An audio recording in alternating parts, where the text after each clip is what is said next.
Welcome to The Explainer. Today, we're taking a look under the hood of the modern economy to really understand the powerful and kind of intricate machine the Federal Reserve is using to control money right now. So you hear about it constantly in the news, right? The Fed is raising rates, the Fed is cutting rates. But how do they actually pull it off? Well, the answer is totally changed in the last few years. It's not about old school supply and demand anymore. It's a super sophisticated system built for a world that's just overflowing with cash. Okay, let's get into it. All right, to get how the Fed handles a world that's just swimming in money, we first have to wrap our heads around one single core concept. And it's a complete 180 from the old rules. It's what powers this entire new machine. And here's that big idea: ample reserves. You know, for decades, the Fed acted like a bouncer at some exclusive club, right? It kept reserves scarce to control the price of getting in. Now the goal is the exact opposite: flood the system with so many reserves that little day-to-day changes in the amount just don't matter anymore. So if the Fed isn't fiddling with the quantity of reserves anymore, how in the world does it steer interest rates? Well, the answer is pretty clever. It creates a channel, kind of like a corridor, using two key rates that it sets all by itself. Let's see how that works. Now take a look at these numbers. The really cool thing here is how all these pieces work together. See that Fed funds target? It's not one single number, it's a range. And the Fed uses those other two rates, the IORB and the ONRRP, to basically force the market rate to live inside that little corridor. Okay, so the first and most important tool here is the IORB, which stands for Interest on Reserve Balances. Just think about it from a bank's perspective for a second. Why on earth would you lend your money to another bank for, let's say, 3.5% when you can get 3.65% completely risk-free just by parking that same cash at the Fed? The answer is you wouldn't. This pretty much sets a ceiling for overnight lending. But here's the wrinkle. And honestly, this is the secret sauce that makes the whole system work. Not everyone can get that sweet, sweet IORB rate. There are these huge players in the money markets, like Federal Home Loan Banks and money market funds, who are sitting on mountains of cash but don't have the right kind of accounts at the Fed. And that creates an opportunity. And this sets up a beautiful little arbitrage trade that keeps the system humming along. The Home Loan Bank is thrilled to lend out its cash at 3.58%. Then a commercial bank snaps it up, borrows it, and immediately deposits it at the Fed to earn 3.65%. And just like that, they pocket the difference. This whole process naturally pulls the market rate right up close to the IORB rate. It's not a perfect lock because of things like balance sheet costs, but it's really, really close. Okay, so if IORB is the ceiling, what's the floor? Well, that would be the ORNRP, the Overnight Reverse Repo Facility. This is the Fed's special tool for all those players who can't get IORB.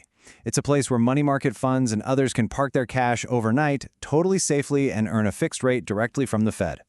So when you put it all together, what do you get? You get this really elegant channel. IORB acts as the ceiling because banks won't lend for less. The ONRRP acts as the floor because money funds won't lend for less. And the actual market interest rate, it just floats comfortably right there in the middle. Now this system sounds great on paper, right? But what happens when you push it to its absolute limit?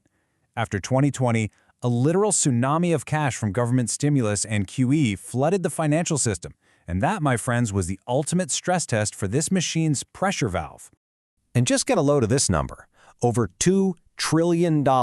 That's how much cash was pouring back into the Fed's ONRP facility every single night at its peak. Now that looks totally crazy, but here's the fascinating part. This wasn't a sign the system was breaking. It was a sign it was working exactly as it was designed to. So, what caused this massive surge? Well, it was basically a perfect storm. You had massive government stimulus putting cash into everyone's pockets. The Treasury, at the same time, wasn't issuing enough short-term bills to soak all that cash up. And on top of that, banks got skittish about their balance sheets and didn't want any more low-margin deposits. So all this cash had nowhere else to go, except for the Fed's ONRRP. Think of it this way. The ONRRP acted like a giant pressure release valve for the entire financial system.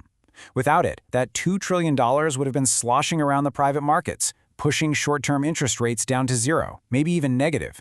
The Fed would have completely lost control. Okay, so the machine works like a dream when it's flush with cash, when reserves are ample. But, and this is a big but, it gets really fragile, even dangerous, when that fuel starts to run low. Let's take a look at what happens when you drain the system. And you really have to grasp this one idea to see the danger. For a while, as their reserve levels fall, banks just don't care. They're like, yeah, whatever, we've got plenty. But then they hit a tipping point. Once they get close to what they feel is their minimum comfort level, they suddenly get very nervous and slam the brakes on lending. The demand for reserves skyrockets, and the price of money, the interest rate, can spike violently. And this isn't just theory. We saw this blow up in real time back in September of 2019. A totally routine drop in reserves from things like corporate tax payments was enough to push the system over the edge. Overnight rates, which are like the lifeblood of the financial system, suddenly exploded from around 2% to as high as 10%. The machine broke, and the Fed had to scramble with emergency operations to put out the fire. It was a huge warning shot that, frankly, the Fed didn't know exactly where that ample level of reserves truly ended. So, after getting that massive scare in 2019, the Fed learned its lesson. And just recently, after a long period of draining reserves, it rolled out a critical maintenance update to make sure that kind of crisis never happens again. And this is a huge shift in strategy. After years of letting its balance sheet shrink through quantitative tightening, the Fed has now completely pivoted. The new goal isn't to drain reserves anymore. Instead, it's to actively manage the level, buying treasuries whenever it needs to just to keep the system comfortably ample. The name of the game is now stability, not shrinkage. And this really brings it all home. What we're seeing is a fundamental change in philosophy. The old game, before 2008, was all about controlling the quantity of money by creating scarcity.